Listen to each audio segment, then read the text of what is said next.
Isang mapagpalang umaga po sa ating lahat at sa ating nagiliw manonood.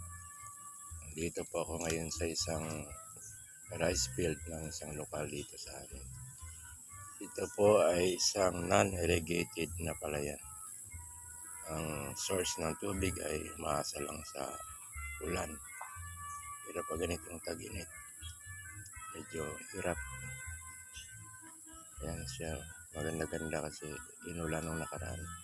Na bigyan ng fertilizer. Dati meron ditong tinatawag ng matatanda na kanalitas. Yung maliit na kanal na connected doon sa pinaka main na irrigation. Ay ngayon nung habang tumatagal, natakpan, hindi na nagawa. Hindi na na-maintain ng mga residente na nagtatanim dito. Ito dati dito kami nanguhuli ng dalag, hito, liwalo, gurami. Maliliit pa kami. Ito yung aming parang playground naming mga bata dito. Ayan. Ay, hindi na. Kaya yung saludo ako sa mga magsasaka na patuloy dinalabanan yung hamon ng kalikasan. May maibigay lang sa ating mga hapagkainan.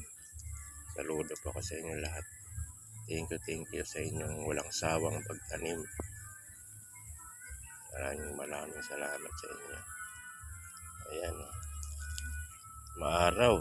Buti umulan-ulan nung nakaraan. Kaya nagiging medyo green sila ngayon. Ayan. Dati malawak to. Pero meron ditong portion na hindi na nataniman.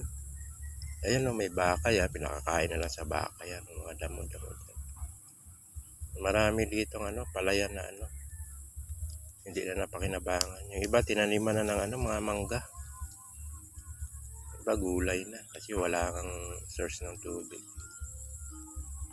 Ito mga 3 years pa lang to bago mapakinabangan ulit.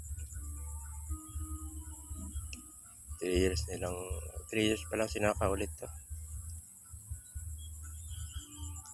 Ayan. Kaya saludo ko sa mga magsasaka na sumusugal talaga. Kahit matalo. Hindi ka siguraduhan, wala siguro yung nilang pagtatanim.